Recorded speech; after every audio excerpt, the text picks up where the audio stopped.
suddenly plummeted to the ground. Investigators now saying one of the engines apparently failed. Along with 8 passengers, Aaliyah, a young Brooklyn native and a talented singer and actress. Are you one of the many worldwide fans who love soul music? In this video, we will check out the talented personalities who spent their lives producing the best music, but were unfortunately silenced by death. Number 15. Marvin Gaye. No one can deny the great work of the Motown music production company in shaping the success of soul music. There's even a genre of soul music dedicated to Motown. You can never talk about Motown without mentioning Marvin Gaye. Marvin was the engine house driving soul music in the Motown division during the 1960s. It isn't a surprise that Marvin got the nickname Prince of Motown, Prince of Soul Music. Marvin was born on April 2, 1939, to Marvin Gaye Sr. and Alberta Gaye. Marvin's father was a gospel minister, and he paved the way for Marvin's entrance into music. Marvin's love for music started showing up as early as 4 years old. His father was his pianist at this early stage of his music career. Marvin Gaye Sr. was a source of inspiration to his son. However, in the later days, things began to change. Marvin's father became too cruel to him that he would flog him. Marvin became so tired of this experience that, at a point in his life, he contemplated suicide. The world wouldn't have heard Marvin's sweet voice if the only parent he had was his father. Thank God for Marvin's mother. She was a source of inspiration to him during these dark moments. Marvin's father was so aggressive and brutal. Marvin's rise to the top wasn't a smooth one. He dabbled into doo-wop music, joining different groups. He couldn't pull something off. Then he created his own group and tried his way into jazz, but he was far from successful. So, he went into drumming and songwriting. Marvin's first close contact with success was co-writing one of the tracks of Marvelettes. The track became a success. He continues to ride in this journey of success by recording his first successful solo, Stubborn Kind of Fellow. Marvin Gaye's pleasing voice and creativity were immortal, and his fans believed he could live forever, or at least live long, fulfilling years. But that will not be happening, no thanks to his cruel father. In the early afternoon of April 1st, 1984, Marvin was trying to make peace between his father and mother. The father was not pleased with Marvin's intervention, and this led to an altercation between the two. Suddenly, Marvin's father took a gun out and shot his son twice, one in the chest through his heart and another in his shoulder. Not up to 30 minutes after the gunshot, he was pronounced dead. Marvin's death was a shock to fans all over the world, especially hearing that Marvin's father was the one who killed him. It was the most tragic way to die. Number 14. Sam Cooke. If you want to know the musician who was called the King of Soul Music, then you are about to get your answer. The musician is Sam Cooke. Sam made an indelible mark in soul music, and it isn't a coincidence that he was recognized as the most influential musician in this remarkable genre of music. Sam was born on January 20, 1931. He was brought up as a Christian by a Baptist minister, Reverend Charles Cooke. It is not a surprise that he started his musical career as a gospel singer in his father's church at age 6. He progressed to organize his group, the Soul Stirrers, in 1950. The musical group did some good songs, but Sam didn't feel fulfilled. He needed more fame. He knew that he wouldn't be getting that as long as he locked himself in religion. Sam also knew that only the low-earning audience listened to gospel music at that time. But he wanted something bigger.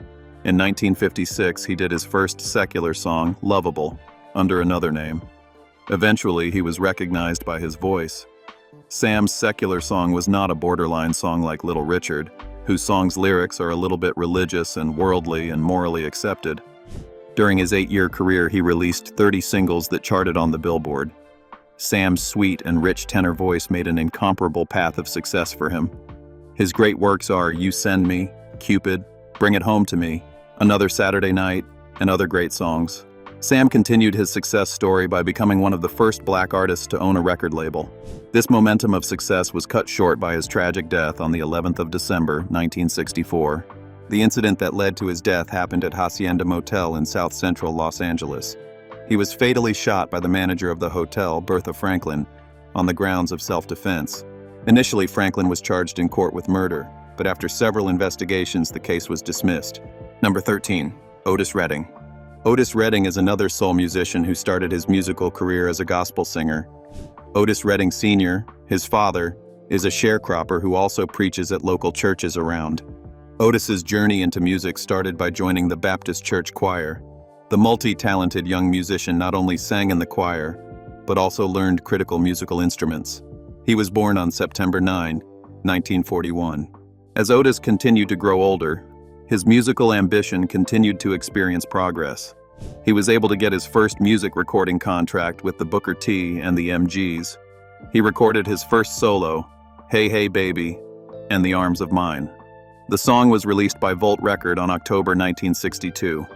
The new single found its place on the Billboard list, and over 800,000 copies of the song were sold. In 1967, Otis was on the move in his performance. The ever-busy musician did 3 concerts in 2 nights at a club called Leo's Casino. He was also planning to perform in a factory nightclub in Madison, Wisconsin, but tragedy struck. After Otis had a conversation with his family on the phone, they decided to journey in his Beechcraft H-18 plane. Although they were warned about the bad weather, Otis's urgency to attend the next show and not disappoint his fans made them risk the situation. They were just 4 miles to their destination at Truax Field, and in fact the pilot had already radioed on permission to land. Unfortunately, that didn't happen. They crashed into the Lake Monona. Only Ben Cauley survived the crash. Otis's body was recovered the next day and buried. Number 12, Ray Charles. Ray Charles is a talented American musician. He was given the name The Genius due to his exceptional art of creativity in rendering music. Ray Charles was blind, which could be a big disadvantage to his musical career. But Ray refused to be limited by his circumstances, but he shone through them. Ray was born on September 23, 1930. Ray was one of the early musicians who gave birth to soul music. His combination of jazz, blues, gospel, and rhythm and blues produced the new music style.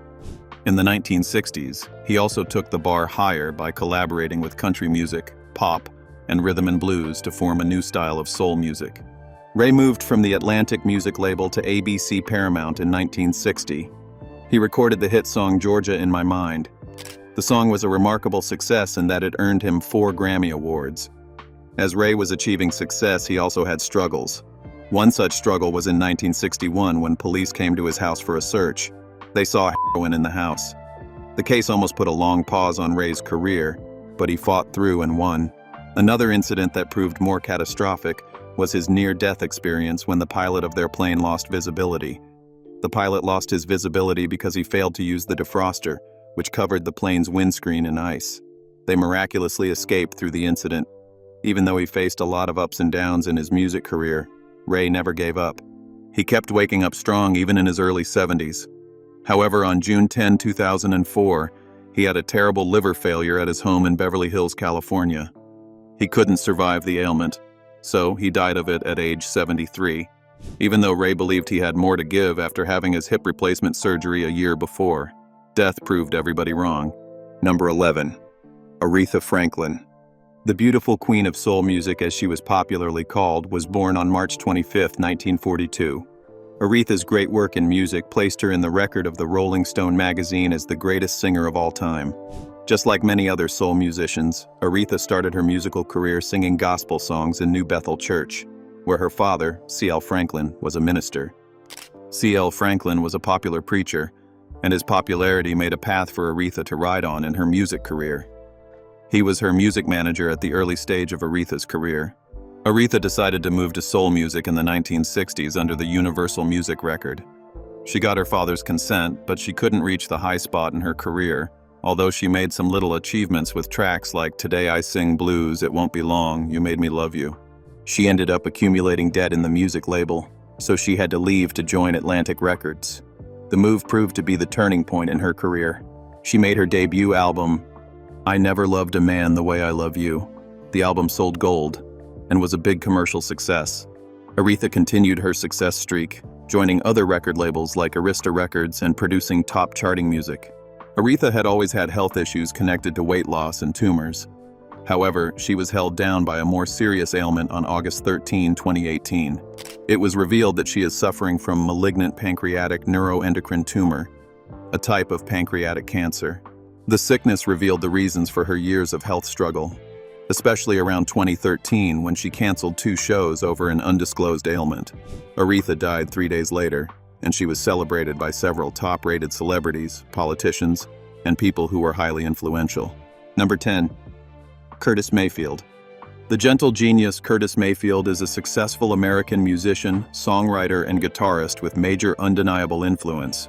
He was born on the 3rd of June, 1943. Curtis started the journey of his career on the gospel path. But in 1915-6, he met Jerry Butler and joined the Impression. He became their musical leader and songwriter. He is reckoned to contribute social awareness to soul music. Curtis made an outstanding performance in the Impression, writing and performing their songs. The notable songs produced in this group were Keep on Pushing, People Get Ready, It's All Right, and other popular songs. Jerry Butler left the group. Initially, Curtis followed him, turning himself into his songwriter, but he later left him and returned to the group. He continued singing and scoring music for the Impression and other musicians. Curtis established his record label in 1968 with the name Custom Records. The Impression followed him to this new height, recording several new song hits. However, in 1970, Curtis broke out of the group to pursue a solo career. He named his first solo album by his name, Curtis, and the album was a critical success. The most successful recording he had ever done was the soundtrack for blaxploitation Superfly film. The track topped the Billboard LP chart, and over 12 million copies were sold. The success of the soundtrack brought in several opportunities for Curtis, especially in making the soundtrack. Curtis's dark moment came when a lighting equipment fell on him at an outdoor concert, leading him to paralyze from his neck down. This incident happened on August 13, 1930. The accident did throw a catastrophic blow on Curtis's career, but he was a strong fighter, and he did manage to continue singing. In December 26, 1999, everything went down. He gave up on diabetes type 2 complications. He had been battling the sickness since 1998 when his right leg was amputated. Number 9. Little Richard. Richard Wayne Penniman was born on December 5, 1932. He is popularly known as the Little Richard. He was a legend in the music domain, and his career spanned 7 decades. Richard grew up with a very religious song, and the family frowned at songs of other genres other than gospel. The family regards R&B as the devil song. Little did they know that Little Richard would choose that devil song and make a career from it.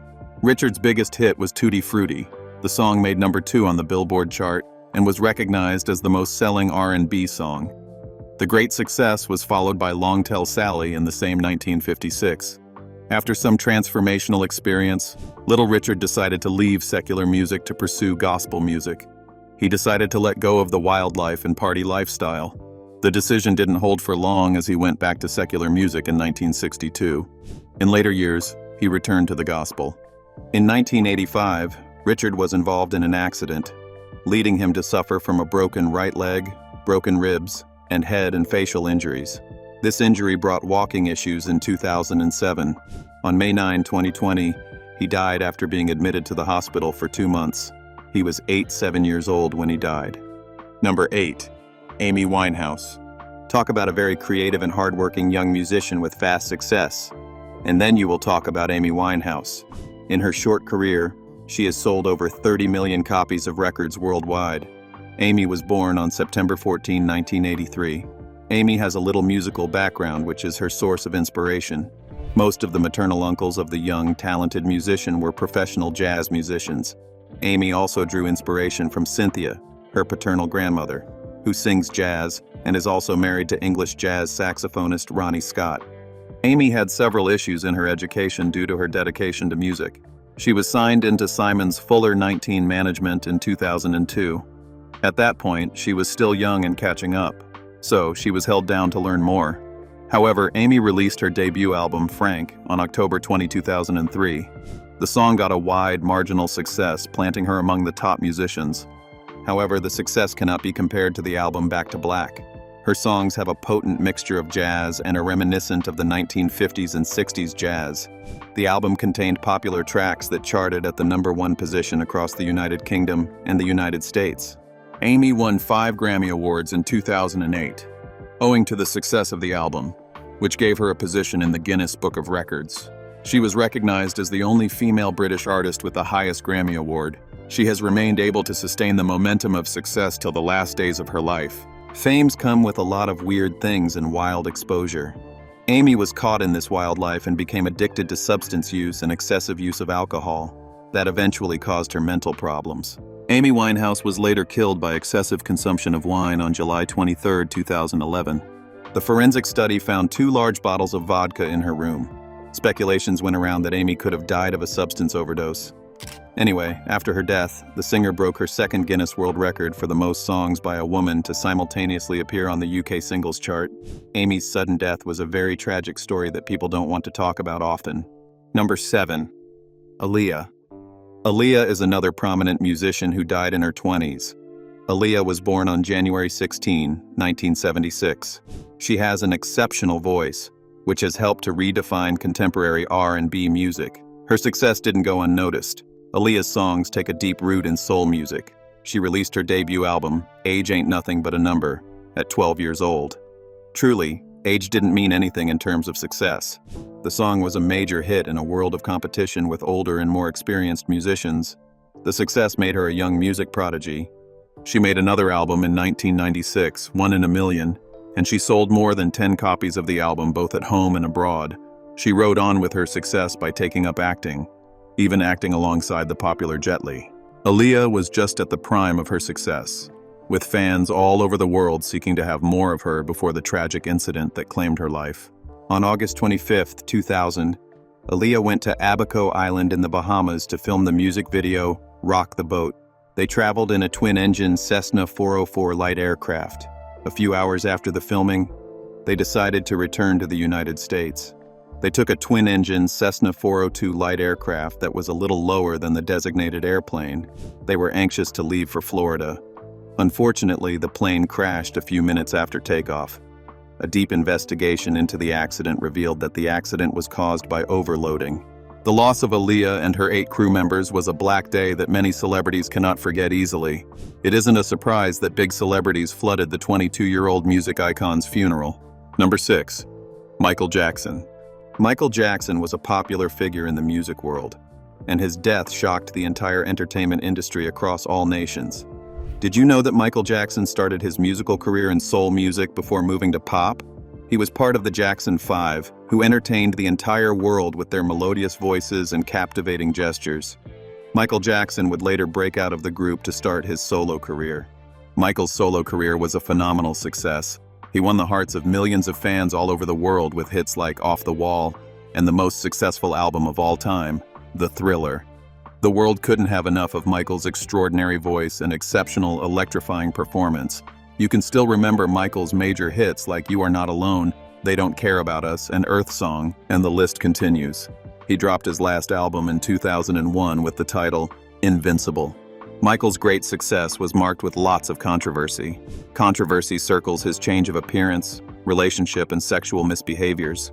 The world was held down in great shock after hearing the news of Michael's death in 2009. Investigation revealed that he was killed by an overdose of propofol administered by his doctor, Conrad Murray.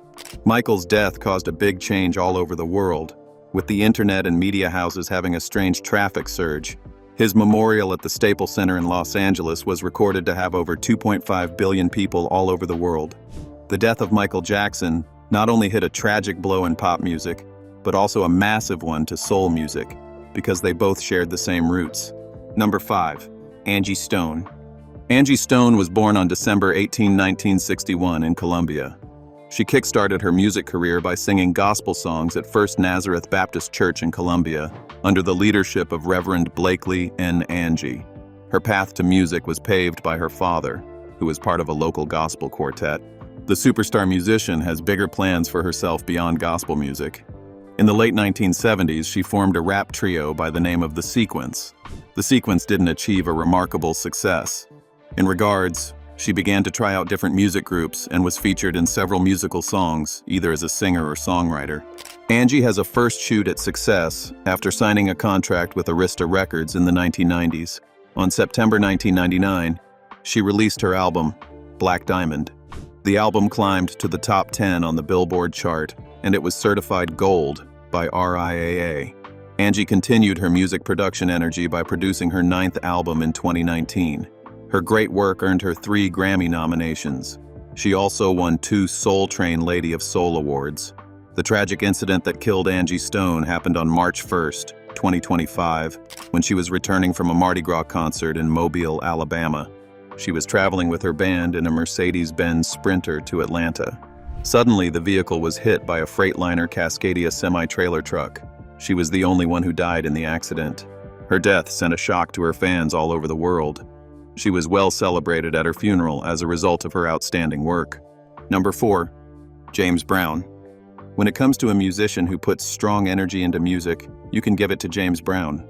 He was so energetic, and he was called several names, such as Mr. Dynamite, Godfather of Soul, King of Soul, and Soul Brother #1.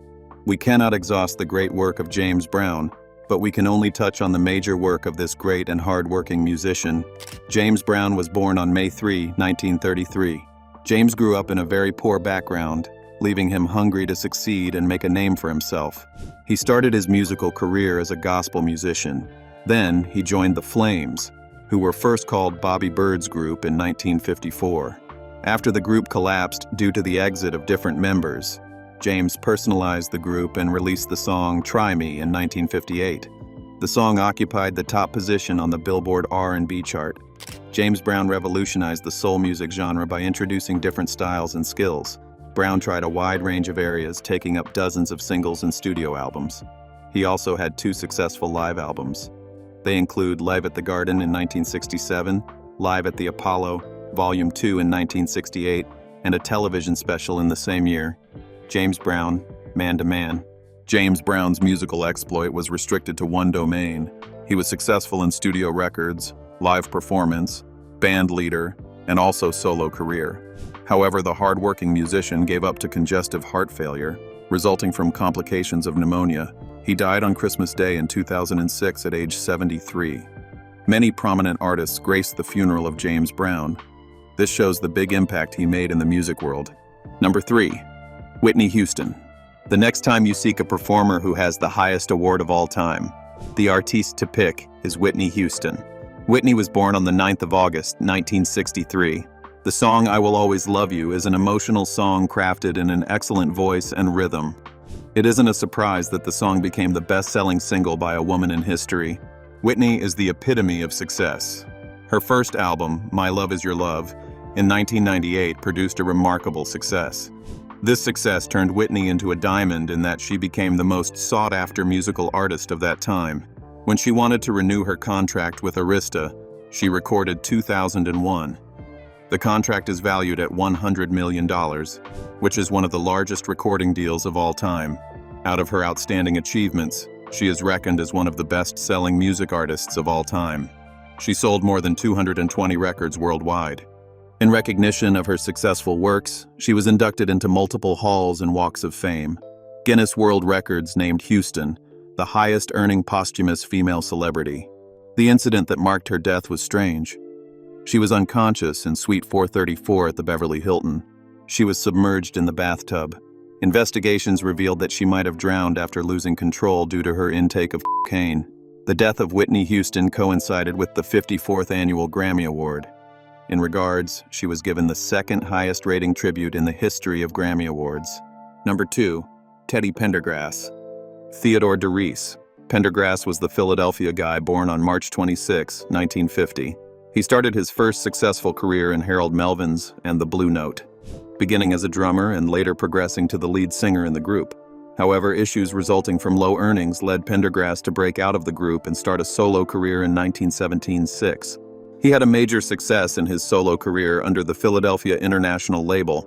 He released 5 platinum albums consecutively. The major singles that brought him great success are I Don't Love You Anymore and The Whole Town's Laughing at Me, a major R&B hit. He also released other singles like You Can't Hide From Yourself and The More I Get, The More I Want. In March 1982, he was involved in a serious accident in his Rolls Royce. Everyone thought that would be the end of Pendergrass's career, but he did rise from the challenge and made a remarkable comeback. He announced his retirement in 2007. He continued to live a silent life until his tragic death on January 13, 2020, due to respiratory failure. Number 1. Etta James. James Etta Hawkins goes by the stage name Etta James. She was born on January 25, 1938. Etta began her musical career as a gospel artist, taking voice training from James Earl Hines. James was the musical director of the Echoes of Eden Choir at the St. Paul Baptist Church in South Central Los Angeles. She took the decisive result of the voice training to record remarkable songs, which earned her 3 Grammy Awards.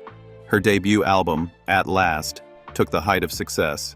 The album is a variation between different genres of music like R&B jazz, doo-wop, and blues. This action proves her deep creativity in performing other aspects of music.